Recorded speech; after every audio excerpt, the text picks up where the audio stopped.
그 무엇보다도 재확산 조기 차단이 매우 중요한 상황입니다. 방역 성공이 경제 회복의 대전제이기 때문입니다.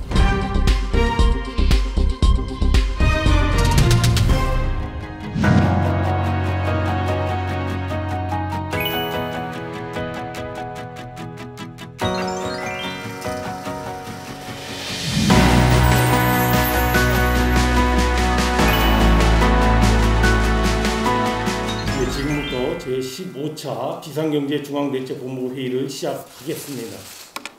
최근 코로나 확진자가 다시 크게 늘어나고 사회적 거리두기도 2단계로 격상되어 정말 안타까운 마음을 금할 수가 없습니다.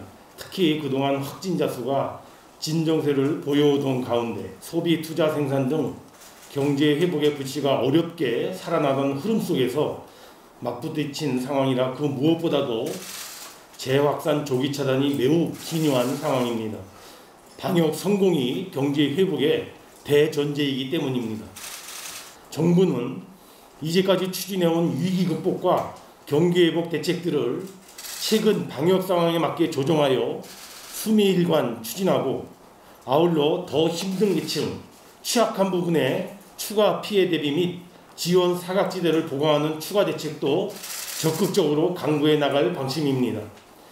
먼저 금융지원 관련 정부는 코로나19 위기 극복을 위하여 175조 원 플러스 알파의 금융지원 패키지를 통하여 신규 유동성 공급 등 시장 안정화를 도모하고 전 금융권도 피해 중소기업 및 소상공인에 대하여 지난 4월 1일부터 기존 대출과 보증의 최소 6개월 이상 만기 연장 및 이자 상환 유예를 시행 중에 있습니다.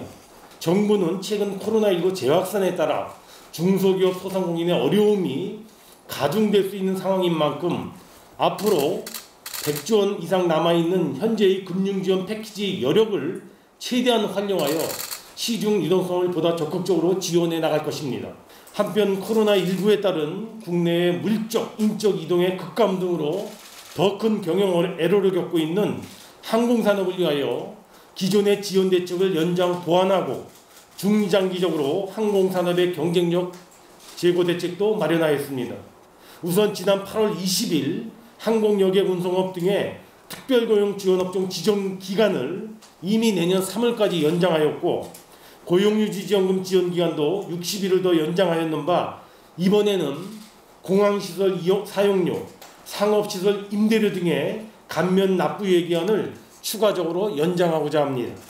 이와 함께 중장기적으로 항공사 등 민간 지원으로 항공산업 발전조합을 설립토록 하여 항공 리스료에 대한 보증, 항공투자펀드에 대한 조성, 항공유 공동구매 등의 사업들도 적극적으로 추진될 수 있도록 해나가고자 합니다.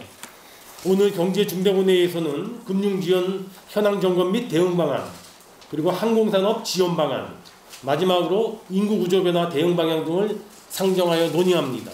첫 번째와 두 번째 안건은 이미 앞서 말씀드린 바와 같습니다. 마지막 세 번째 안건 인구구조변화 대응 방향에 대하여 말씀드리겠습니다.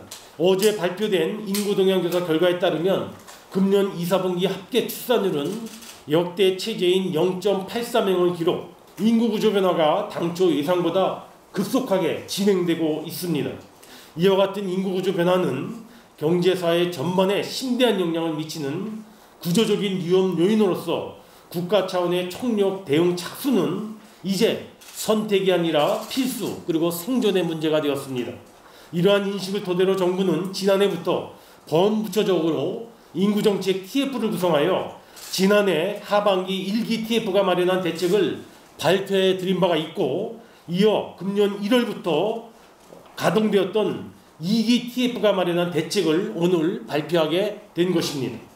제2기 인구정책 TF는 인구 충격을 최소화하고 우리 경제사회의 적응력 강화를 하기 위하여 첫째, 경활 참여에 대한 확대, 둘째, 노동 생산성의 제고, 셋째, 지역 공동화에 대한 대응, 마지막 네 번째, 고령화 대응 제도 설계 등 4대 전략별로 핵심 과제들을 마련하였습니다. 모두 발언은 여기까지입니다.